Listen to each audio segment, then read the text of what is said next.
The world is becoming increasingly proficient at telling stories that deny God. As such, we need Thinking Christian to become as natural as breathing. Welcome to the Thinking Christian podcast. I'm Dr. James Spencer, and through calm, thoughtful, theological discussions, Thinking Christian highlights the ways God is working in the world and questions the underlying social, cultural, and political assumptions that hinder Christians from becoming more like Christ. Now, on to today's episode of Thinking Christian. Hey everyone, welcome to this episode of Thinking Christian. I'm Dr. James Spencer. I'm joined by Dr. Ashish Varma, and we're continuing our conversation about biblical masculinity and really about what it means to become a male disciple of Jesus. And so today we're going to be discussing whether or not, or how masculinity and femininity were thought of in relation to the virtues in the ancient world. And so this is very much a discussion that I'm interested in, but not an expert on. And so it's great to have Ashish here to talk about it. Ashish, why don't you give a little bit of your background on your intersection with the virtues and theology, just so people have a context for what this is and where you're coming from with it. Yeah. I have a lot to say about virtues. It's been a central focus of mine for well over a decade, going back to my master's work. When I first encountered it, it was specifically in the context of conversations on epistemology, which is just a fancy word that means how do we know that we know.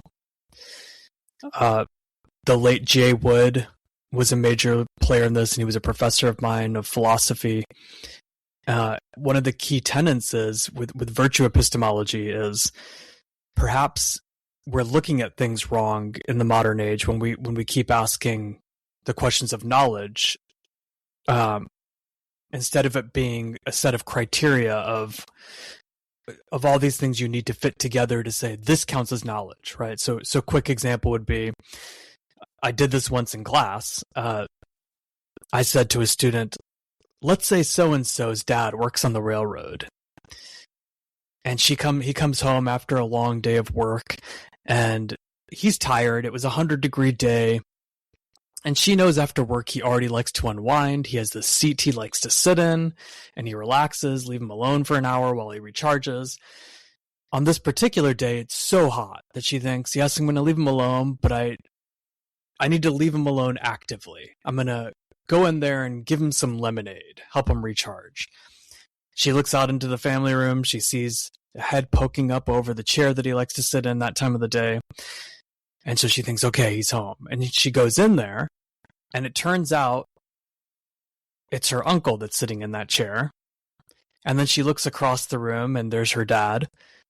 So her dad was in the room, right? And the question of epistemology is, did she know that her dad was in the room? And the answer is, for most epistemologists, no. Because there's a qualification that entails more than just being right about something, right? You certainly can't know something that you're wrong about, but just being right doesn't mean that you know, right? She was right for the wrong reason. So what are those reasons is the question of epistemology.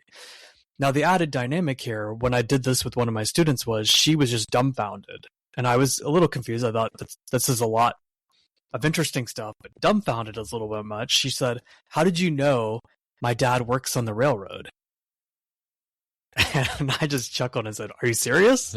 Yeah. Well, it was a live example within the example, right? Yeah. I didn't know. I happened to be right? Just like her in that fictive story, I also happened to be right, but I didn't know. So it served as a double example, right?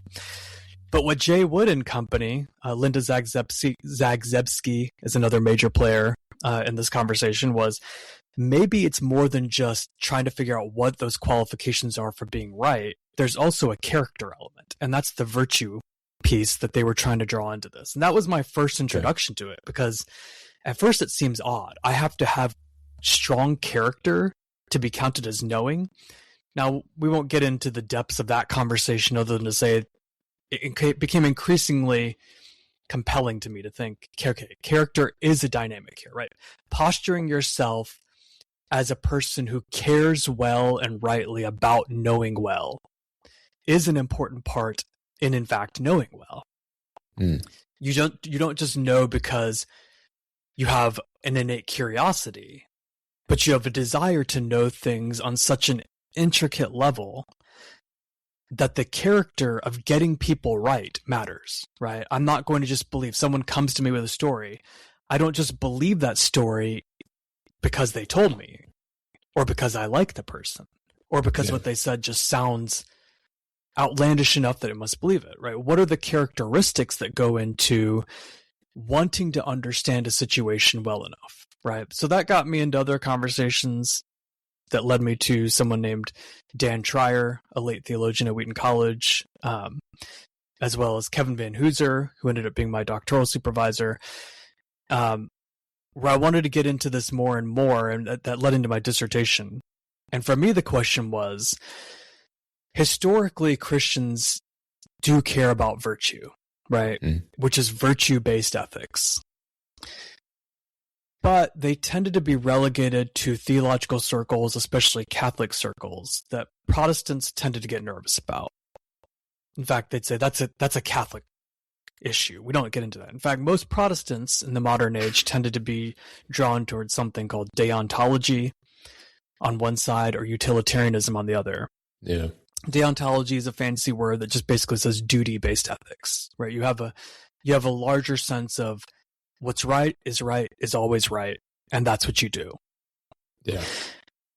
And that tends to be the most common, especially among evangelicals. Utilitarian ethics tends to be consequentialist ethics, which is just a way of saying we consider what the result will be, and based upon the result, we make the right decision. Now, a basic example. You're hiding a group of Jewish people in the middle of the Holocaust. These Nazi soldiers come to your door and they ask, are you hiding any Jewish people in your house? For the utilitarian, the consequential-based ethic, the answer is really easy, right? The consequence of me telling the truth is they're going to take these Jewish people away and probably kill them. If not kill them, put them in concentration camps. So I lie. And that lie is not wrong because the consequence is what matters. So there's an ethical dynamic tied into the consequence. Yes. For the deontologist, where it's what's right is always right? These universal imperatives, categorical imperatives, Kant would say. It's a little bit more complicated. I don't want to lie. Lying is wrong. Yeah. But if I don't lie, murder is going to happen, right? Yeah. So Kant says you find ways to truthfully be deceitful because you can't lie. Yeah. So I think, well, the question they asked, one of my daughters is really good at this one. She picks on my words all the time. If she wanted to be, she'd be a deontologist in training. But I think about the words. Are you hiding a Jewish person in your house? Well, it just so happens I have a trap door in my kitchen that leads under my house. So no, I don't have Jewish people in my house. And I think all this in my head. Obviously, you don't say that out loud. And so now I can, with a clean conscience, tell the truth. No, I do not have Jewish people in my house. Everyone wins. I told the truth technically. The people that I'm hiding are safe. And as long as the soldiers believe me, they go away. Right? The virtuist, and this is the more common historical Christian understanding, but not a terribly prominent Protestant theory over the last several centuries, says things are more complicated, right? Mm-hmm. It's one thing to speak of the Nazi situation and think of consequences. It's another thing when you don't know what the consequence will be. You don't know how things will turn out. So let's take that Nazi example and let's move to the book of Joshua. So Joshua sends spies into Jericho to scope the place out. And now you've got Rahab, and Rahab is in the same situation. She's hiding a couple of these spies. And the soldiers come to her door. We're looking for these spies. Are you hiding them? And Rahab says no. Now, she doesn't have the deontological situation in hand where she can just say, well, I technically didn't lie. Rahab lies. Right. But the interesting thing about it is that she's commended as faithful, and she's the one who survives the destruction of Jericho. Yeah. Right? Her and her family. Yeah. So things seem a little bit more complicated. Now, from the consequentialist side, how could she possibly know the consequence would be better for her to tell a lie? As far as she knows, her protecting two people in the face of these soldiers is sealing her own death warrant, right? Yeah. As far as she's concerned, perhaps she's going to be a martyr for this. She believes in the God of Israel. She trusts that these people are here for the right thing, but it's not going to turn out well for her. So she sort of fails both dynamics, and the virtuous would say, well, what matters here is character. In the case of Rahab, the reason she's saved is the character of faith, the character of faithfulness, the character ultimately of willing to place her life on the line to stand up for what is right, even if the consequence is the loss of her life and the life of those she's standing up for, right? And so this virtuous mentality is looking that way. And that's, to me, that was the most compelling ethical theory and remains the most compelling ethical theory. Now, as we'll talk a little bit about, there's a sordid tale for virtue, and I don't want to overlook that. But my question was, as I got into my doctoral work, what does it mean to affirm the virtuous as a Protestant who stands in a line of people who've generally been too scared to think of virtue because it's, quote, that Catholic way of thinking. So I wanted to try to make it theologically palatable for Protestants in general. So that's kind of the background of how I got into it, but also the issues that were at play that made it more compelling to me. Because as I look at the works of Jesus, the words of Jesus, the New Testament corpus in general, really the Old Testament in general, character seems to be what's on full display, right?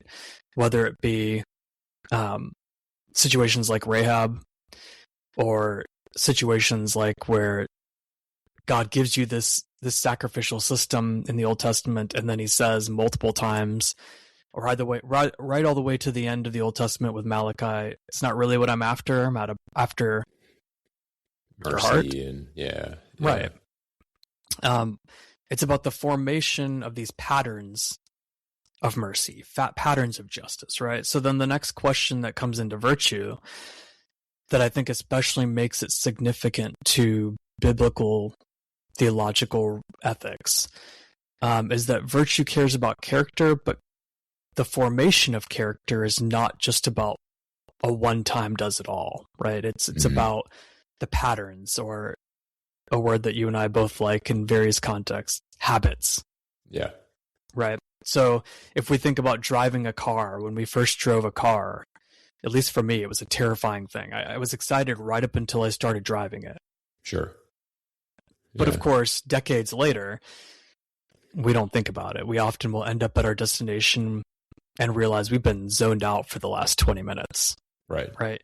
Well, how does that happen? We've built habits, hopefully of good driving, that allow us to not have to agonize over every moment of driving or every detail of driving, so that it becomes like second nature. And virtue is wanting to say that ultimately these decisions are not things that we can spend every moment agonizing over, these ethical decisions.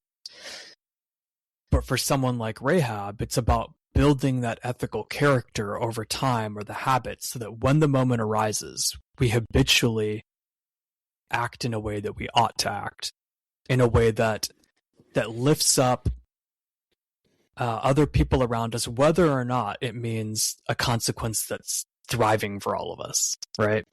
So in the case of Rahab again, or the person hiding the Jewish soldier, or the Jewish refugees, it may turn out really badly on paper for all of them. They all die. But they did the right thing ostensibly out of a sense of character that they'd formed through right decisions over time. Go ahead. No, I mean, I find it really... When the world is just too much, turn it off and turn on positive, encouraging K-Love. I'm gonna praise. World off. K-Love on. K-Love is sunshine for my soul. I love K-Love. Listen now on your radio, online, or on the free K-Love app. K-Love makes me feel so good. Positive, encouraging K-Love. really interesting. It feels like what it's moving toward is the deontological position. And I don't know that that's correct. So there's a part of me that, so when we think about the virtue aspect of this and the building of character across time, that what we're always going to end up with is some approximation of how we should act within a given moment, because that moment is so strange and odd. And I still like the analogy of a baby mobile above a baby's crib, and you touch one side of it and the whole thing moves, and not necessarily in ways that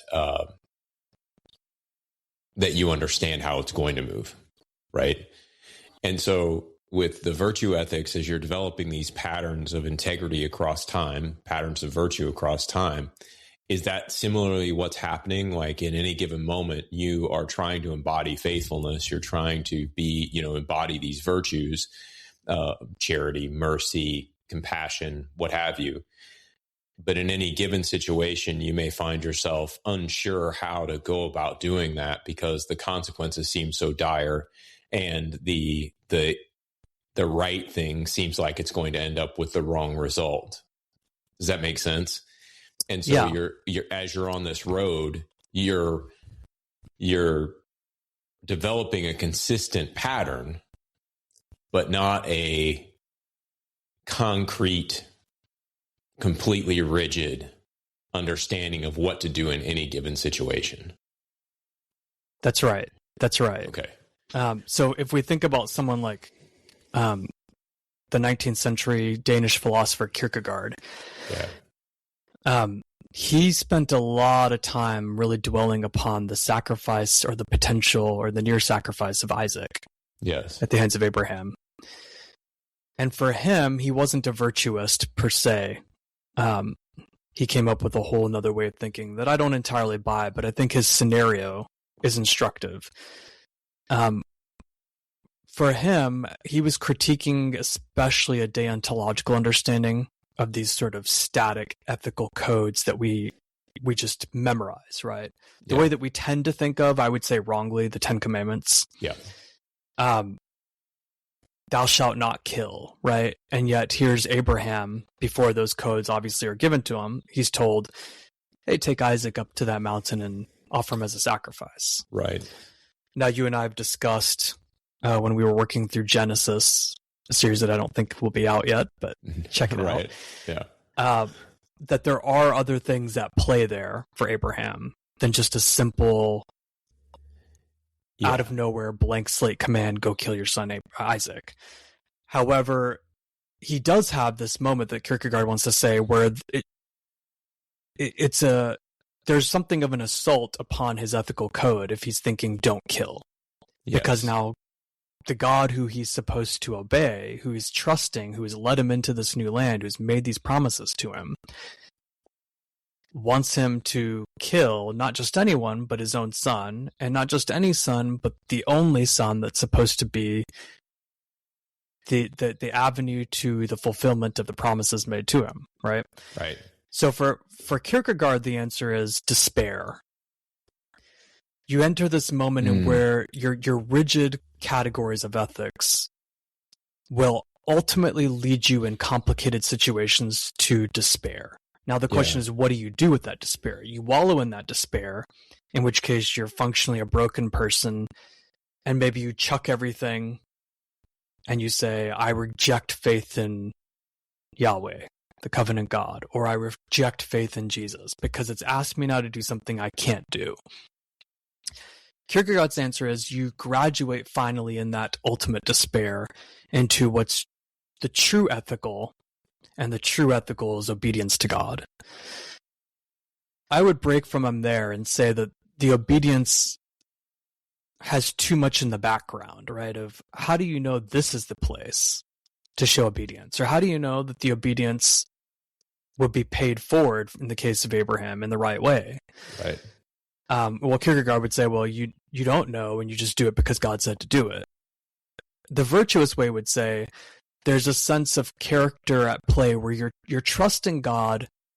So for the theological virtue tradition, faith or trusting God is itself an ethical reality. Your trust in God is so formed in you because you trust God every day in the little things. Give us this day our daily bread. Yeah. deliver me from evil, right? Forgive me my debts. If you're doing this in the daily life, then when this cataclysmic event that could cause you despair comes upon you, you recognize there's more at play than meets the eye. And so perhaps, as you've spoken about it before, when Abraham encounters this seemingly awful command from God, he's recognizing there has to be more than meets the eye. Right. Because God has already given me this son in my old age and in my wife's old age. Yeah. In a way that God didn't have to do, but God did because God promised it. And I've already learned in the little things to trust God. So now the form of the habit of mind, the habit of disposition to trust is in place. And so the virtuous action is to say, I don't actually perhaps believe that God intends to have me kill Isaac, or that God will allow Isaac to stay dead. I believe God, who has already shown me these steps, will do something about it, right? So I mentioned Dan Trier. Once he told me, sometimes God perhaps puts things in front of you to teach us to say no. Mm-hmm. You shouldn't assume every opportunity is a real opportunity that you should say yes to. Right. And I take that to heart, right? But how do you know those moments? Well, you don't know it in any sort of straightforward way. But if you have the habit of disposition and you're faithfully working forward to build those habits of trust, perhaps you know in a certain moment, there is a path that I could take, and that path seems like it could get me the right result that I want. But I think that path, based upon this habit of faith that I've been forming, based on the habit of charity, of justice that I've been forming, seems like the wrong path. It requires me to compromise in the wrong ways. So perhaps it's better to quote something else we've talked about, lose in the right way. Right. And that's actually a win. Right? Yeah. So there would be the disposition, the character that virtuous want to talk about. So let me give just one more example to make sure because I think I understand this, and I'm kind of reading it through Pierre Bourdieu's Habitus. Like, it seems like it has a lot of connection there, where you're kind of learning how to go about operating. Pierre Bourdieu's has a little bit more impetus, I think, on the reward structure, like the capital within a field. But I also don't think that's inconsequential to the virtue side of things. So, but here's my thought. Like, I got a job offer to travel around and meet with CEOs, Christian CEOs of different companies, and I would sort of disciple, 10 or 15 of these CEOs as the job, right? But it required an awful lot of travel. This is a couple of years ago. My daughters were 15 at the time. My son would have been 18, just going off to college. We were in the midst of adopting our youngest. And I'm just sitting there. I'm like, this is a really cool job. Like, discipling these guys. And, I had the right disposition for it. I'd been in executive leadership positions. I'm not overly confident, right? But I'm also not going to be a pushover, right? So there's not going to be this ego trip between me and the CEOs, right? And I was like, this would be a really cool job, right? Really interesting, really compelling job. Great opportunity that I ended up saying no to, because in part I was like, I have to travel. I'd be gone most of the time, and that's not going to work. It's not just that it's not going to work. It's that I don't want to be an absentee father at this time in my kids' lives. Like, this job would be perfect if it were 7 years down the road or something like that, right? It'd be really cool. I could travel, kids would be out of the house mostly, and wouldn't be really missed. And it's one of those moments where I can remember just thinking, like, intuitively, you get this job offer. It's a great job offer. There's high potential there. And it was really easy for me to say no. And it had nothing to do with, this is a bad job, or I thought these people were untrustworthy. Like, there's no suspicion lying around the corners. It was just, when you look out across your whole life and you're trying to figure out who you're going to be in the moment, that job didn't fit. And I can tell, right? Is that sort of the kind of logic that you're suggesting. Now, obviously, it wasn't a positive decision, but that's sort of that Dan Trier. Sometimes we get opportunities we need to say no to, right? And it's like, nope, that one was a no, not for any real good reason that I could point out other than I didn't want to be away from home all the time.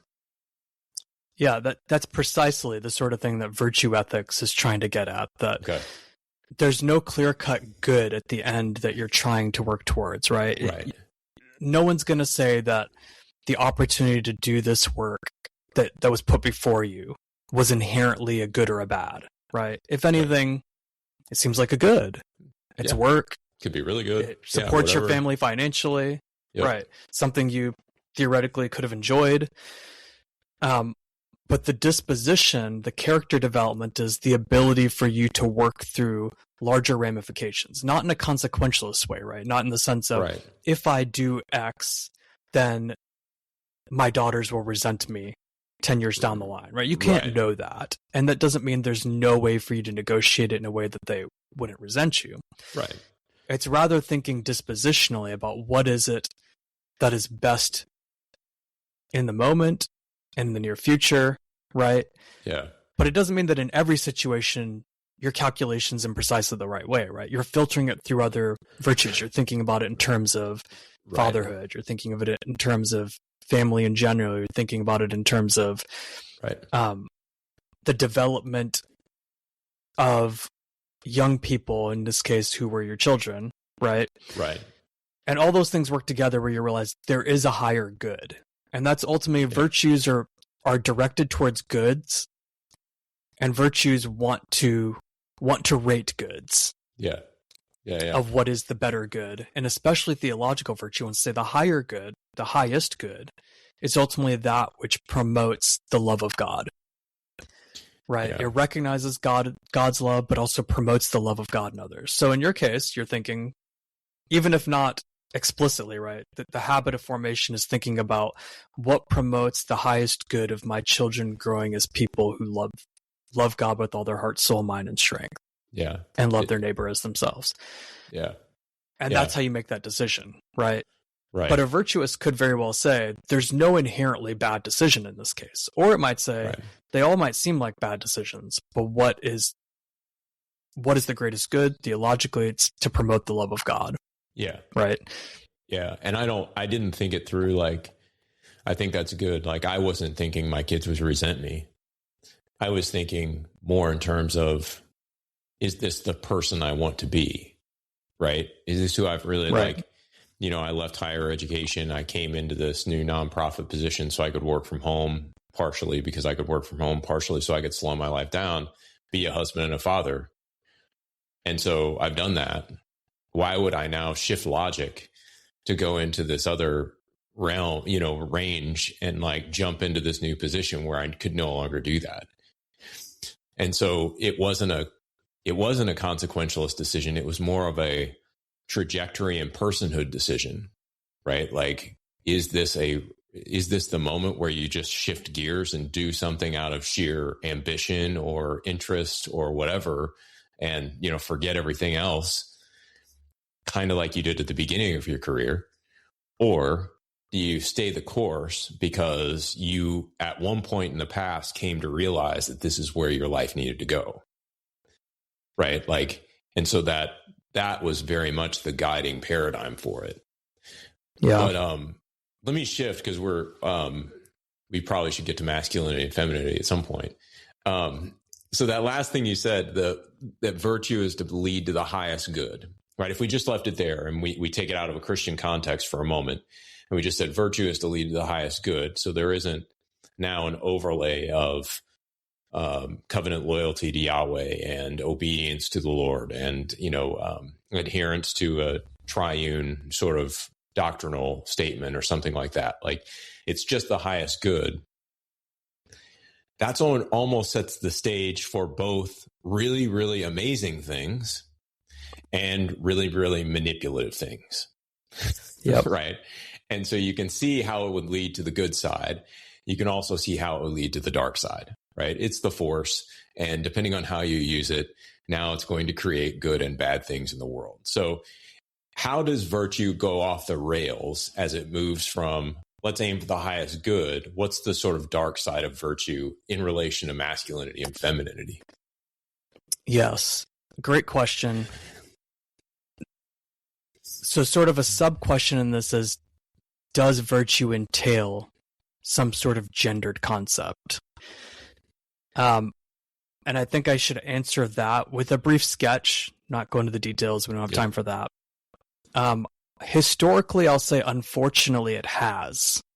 But I also want to say, at its best, it shouldn't. And at its best, people have recognized that it shouldn't and doesn't. Right? So historically, it has.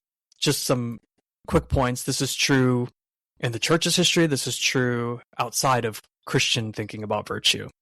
Aristotle, in the 300s BC, writes his Nicomachean Ethics, and he argues that true virtue is, in fact, a male phenomenon. Women can't achieve it. But he doesn't think it's inherent to just a generic masculinity. So he distinguishes between the kind of masculinity that he wants to affirm, which is thoughtful, which is detached in some ways from the passions that lead to the fluctuations in our material reality. And it's related instead to the lack of fluctuation that he sees in the permanence of intellect.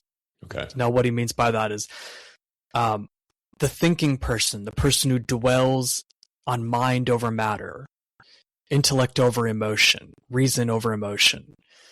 That's the path. And for him, that is a male tendency. But it is a tendency, interestingly enough, that's distinct from the other extreme, which is a machismo, a kind of masculinity that is about brute strength, that's about overpowering physically. Yeah. I say interestingly because I think that sort of brute strength is where not just the Christian tradition, but the modern tendency tends to go to, right? I don't think you have to look any further than the archetype of the superhero, which, by the way, I enjoy superhero things, but we should be honest about them as well. Yeah. So on the one side, you have the negative look, which is the feminine. And for him, the feminine is inherently tied to emotional ups and downs, right? It's the stereotype that still exists, right? Yeah. Oh, you're too emotional. Right, you're thinking through your period. That's why you're thinking, right? All these terrible stereotypes, Right, that have often been laid upon the floor or at the feet of women. And then on the other side, there's the bad masculine, the machismo. History has shown us that while these things have shifted a bit, they haven't gone away. So if you look at, for instance, the giant colonial rush that leads us from the 1400s, 1500s, 1600s, through the 1800s, right?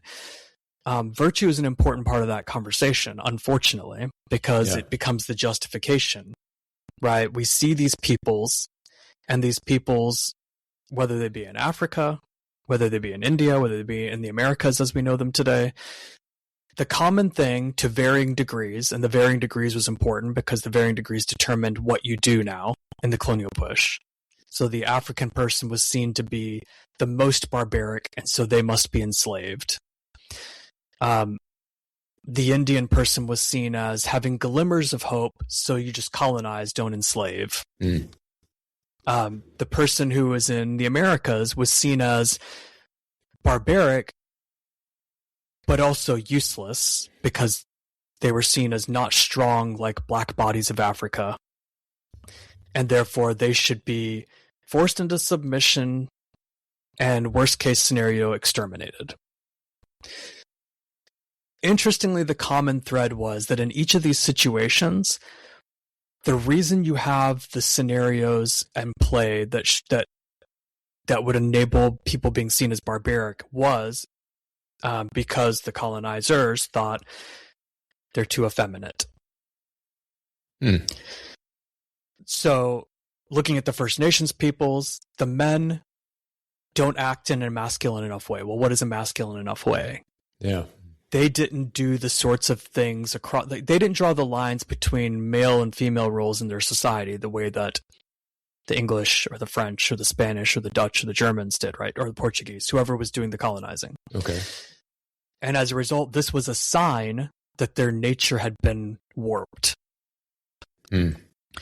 And therefore, good Christian virtue requires that we suppress them in order to destroy their way of being. A common phrase was, kill the Indian, save the person.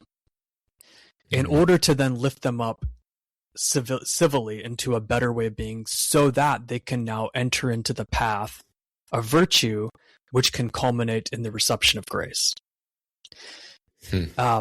Similar things were said centuries later. For instance, during World War II, Winston Churchill is a beloved figure in the Western world, is a much more complicated figure in the Indian world. Winston Churchill, his actions that ostensibly were important for the Allied forces in freeing the enslaved Jewish peoples that had already been killed, some estimates say in the range of 6 million people. His actions deliberately, right, there's plenty of actual physical evidence, writing correspondence, deliberately led to the starvation of tens of millions of people in India. For the greater good, right, utilitarian, for the greater good in his mind of feeding English people and creating a stockhold of food resources so that English people wouldn't be worried about where their next bite was coming from, so that morale would be high, so that they could then fight the Nazis, right? So to save the 6 million, tens of millions of people starved to death in India. When people like Mahatma Gandhi stood up against this, the criticism was, we can see the inherent racial inferiority of the Indian people, which allows for us to be able to say the greater good is to feed the English and to keep English morale high, overfeeding Indian people. And we see the moral and natural inferiority of the Indian people in someone like Mahatma Gandhi. The person who stands up for them is not masculine enough. He's too effeminate. And that shows their racial inferiority, right? Like, the logic is, hopefully sounds insane, but that was the logic. Yeah. You have similar sorts of logic in Africa, right, that lead to the enslavement of African peoples. But the idea is this: virtue sat in the middle of that. Right. And it's as a really, counter. Oh, yeah. Go ahead. Well, I just want to, yes, virtue sat in the middle of it, but it's a constructed virtue. Right. So this is one of the things, like D.C. Schindler writes on this a fair amount. He's a Catholic philosopher. And so one of the things he talks about is the good, the true, and the beautiful, the transcendentals.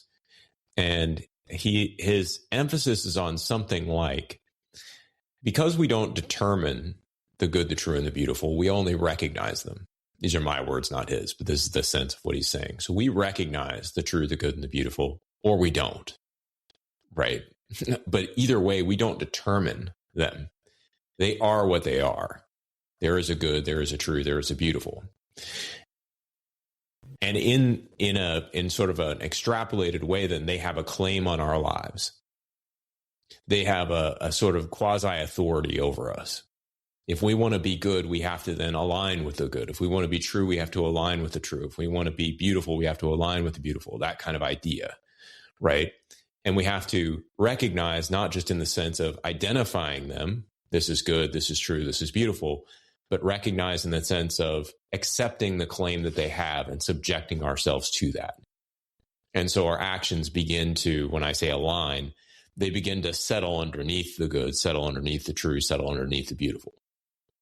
And so when you say virtues in the middle of that, what I think, and maybe you'll agree with this, but what I would say is what's happening is it's a manipulated virtue. It's something that has been taken, and instead of just recognizing, you're fearfully and wonderfully made. God looks at your heart, not your jean size. Do you know the verses yet still stress over your body? Oh, I get it. I was raised in church, but I struggled with food, eating disorders, and my body for decades. I'm Heather Creekmore, host of the Compared to You podcast, where we talk about all things body image and comparison from a biblical perspective. We get real about the pressure to focus on appearance in a culture where looks seem to matter most. Whether you're wrestling wrinkles or battling the scale, Compared to You is the show for you. You'll laugh a little and be encouraged a lot. If you're ready to stop comparing and start living, visit lifeaudio.com to listen and subscribe. It and subjecting oneself to it, it's been reshaped and molded to fit human agenda and then weaponized to justify whatever it is that anybody wanted to do. There is no real sitting beneath it. There's only a manipulation of it. Is that a fair? Yes. I agree. And I think I don't think I know for that reason. Yeah. I have felt inclined to say the way to react is not to throw out this category of virtue. Right. But rather to recover it. Right. Yeah. And to recover it not merely in a classical way, because the classical way, as I've already said, has its gendered problems. Yeah.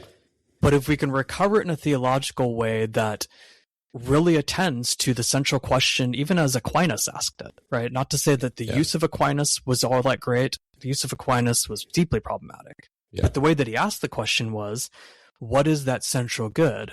Yep. It's the love of God and the love of neighbor itself. And of course, we can think to the way that this is presented to us in the Gospel of Luke, right? Where the Jewish person asks Jesus, so who's our neighbor, right? Yeah. Because of course he got that the implication at play there was, you're asking us to love people that don't have our best in mind. And Jesus' response is the story of what we think of as the Good Samaritan. Yes. And the Good Samaritan, Jesus is trying to show them is, that's precisely the person that you think it's okay to not love. In other words, the neighbor is everyone. It crosses our boundaries. It crosses our cultural, our social geography boundaries that we make. Yeah. And had these people who were ostensibly acting in the name of Jesus and using virtue to colonize in pretty oppressive ways, to allow people to starve to death in oppressive ways, had they really considered the depths and hearts of what Jesus was saying, and the way that at its best, the tradition wanted to grab a hold of that. Yeah. I think the answer would have been the cultivation of a kind of understanding of virtue that broke both these masculinity, femininity divides and these racial divides that they were used to, unfortunately, cement. Yeah, because I would say, even as we have talked through all the different views of masculinity, and we could go back through Driscoll and Partridge and even Piper, right? All three of those are doing something. And I would just, in the most generous possible way that I could, I think they're trying to do something good. Like, I don't think they're trying to be detrimental to anyone in any way. I don't see them as a disrespecter of women. I don't see them as trying to, create some sort of a screen where men don't see Christ. I think that's an effect of what they're doing to some degree. But I don't think that's their intention. I think right. What's happening is that there is this, again, a sort of a malformation of virtue, right? Where we move quickly from love God, love neighbor. Okay, now how does that look? Well, it looks like this. And if you don't look like this, now you're a problem, right? It's this black sheep right. effect in social identity theory, right? Where, you have sort of a prototypical person, and this is what you're supposed to be, and this is how you're supposed to look, and this is how you're supposed to act. And if you don't look and act like that, if you're not actually that person, then, and the more you deviate, the more deviant you are, and you become more and more suspicious within the community. Whereas the more you align, you can get away with a lot more stuff. And so it creates these weird dynamics within a community where, oddly enough, the more prototypically whatever, the more prototypically masculine person can get away with doing things that they shouldn't be doing.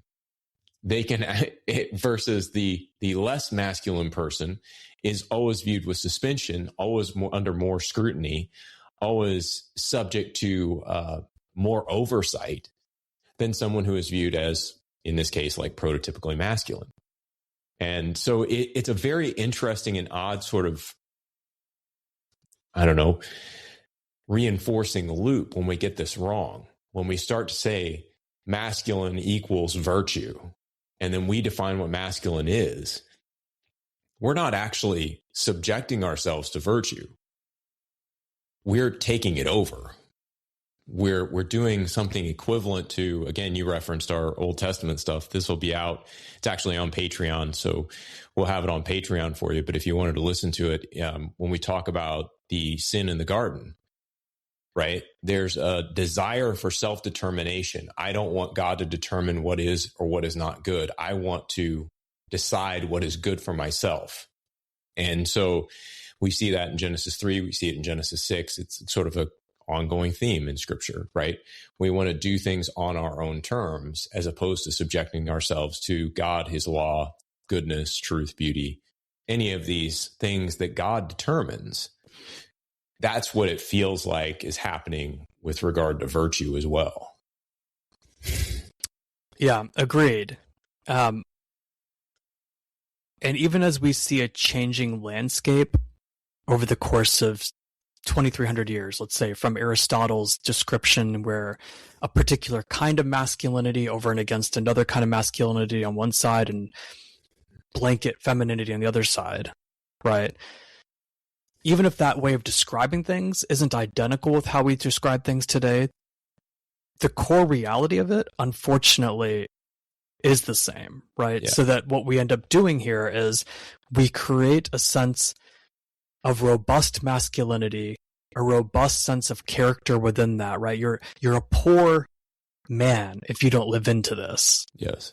That does sit over and against, on the one side, women, yeah. Which begs the question that we've asked in earlier episodes of, so does that allow for anything for women? Well, the answer is that yes, they have a nicely scripted answer for this is what female virtue looks like. Right. That really is about keeping them within a place that we could say is encircled around the right kind of masculine body. Mm-hmm. Right? So it's a sort of subservience. But it also does great disservice to the men who can't live into that, just for simple reasons of that's not how they're wired, whether it be because their frames can't allow them to build muscle in the way to make you think, well, that's a man, right, in the superhero way, or because they have a greater interest in other things, right? They gravitate towards the arts, for instance. So I don't think it's a surprise that you tend to have certain notions of attunedness with the arts tied, when men are interested in it, tied to certain lifestyles that are a push against that notion of masculinity. That's right.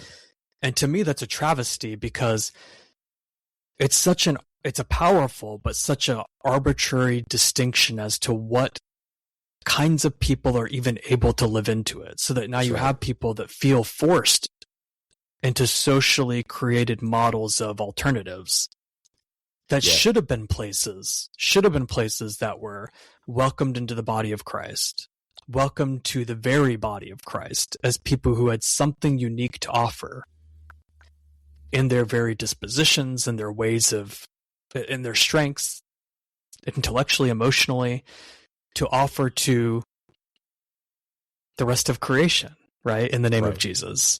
Right. And what I want to say, why I don't think virtue should be chucked out with these problems, is because, again, if we're capturing who Jesus was and the very words of Jesus and the ways that his disciples at their best tried to bring that to different settings, right? Whether in Antioch or in Jerusalem or in Rome or in Ephesus, is a kind of understanding that was attentive to the great variety that there is, right? Love requires that attentiveness. To love neighbor as self is to understand who is this neighbor. And I don't think we have to look any further than our children, right? Yeah. I have a son who loves sports. That part of his personality is really easy for me. Yep. I love sports. I don't have to work hard in that sense to know how to cultivate that in a good way. Yeah. I have a daughter who hates sports. And on some basic level, I could say that that's really hard for me, but it honestly isn't, because I love her and I get it. I get what makes her tick. And my job is not to get her to sit in front of a TV with me and watch a basketball game. Yeah. I can be okay with the fact that I'll do this with my oldest son. I won't do this with my oldest daughter. Right. But I know what I do need to do with my daughter. And some of those things are things that I'm just not good at, things that have never really interested me. That's okay. Yeah. The goal here is to cultivate a sense in her that the things that really make you tick are parallel in some sort of way to the things that make me tick, right? Mm-hmm. They might be different things, but I know that cultivating that ultimately for the greatest good of the love of God is what matters. Yeah. And that's what virtue at its best is attentive to. Yeah. And can break, actually, the sorts of boundaries that historically it's been used to create. Yeah. Well, I think that gets us back to a point we've made in a few different shows, and I don't want to make it seem like, let's all pull back out the WWJD bracelets and, just start asking what would Jesus do. But the imitation of Christ involves an awful lot. It's not simple. We could make it very complex, right? But there's a lot that can go into it. And I think this sort of thinking you're giving us on virtues ties into this imitation of Christ. It's just, it has to be reordered. And so that fundamental order of let's love God with all we are and have, not first. I try to avoid that kind of language. I still like the idea of when we're thinking about loving God with all we are and have, it's immersive, right? So I think I've used the scuba diving analogy on the show before, but basically it's like when you scuba dive, your body has no other choice but to move differently. You don't move the same when you're immersed underwater as you do when you're up on land. And so when we immerse ourselves into the love of God, we have to move differently. We have to see differently. We have to communicate differently. Everything changes for us because we're now immersed within this love for God. And in that immersion, as we reach out and love other people, now that changes. We have to do it differently, right? There's no real other choice. And so this is the sort of immersive, embodied, embedded experience that we're looking for when we say imitation of Christ. It's not, here's a set of rules. This is what Jesus would do. Just follow these. It's not even close to that. It's right. You're scuba diving and you now have to kick with your feet and move with the fins. You have to breathe through an apparatus. There are a lot of changes now that you have to go through because this is a transformative experience. It's not what you're used to. And so, you're going to feel different pressure under the water than you do up on land. All of that is going to affect how you do things. And that's what we're seeking as we think about loving God first.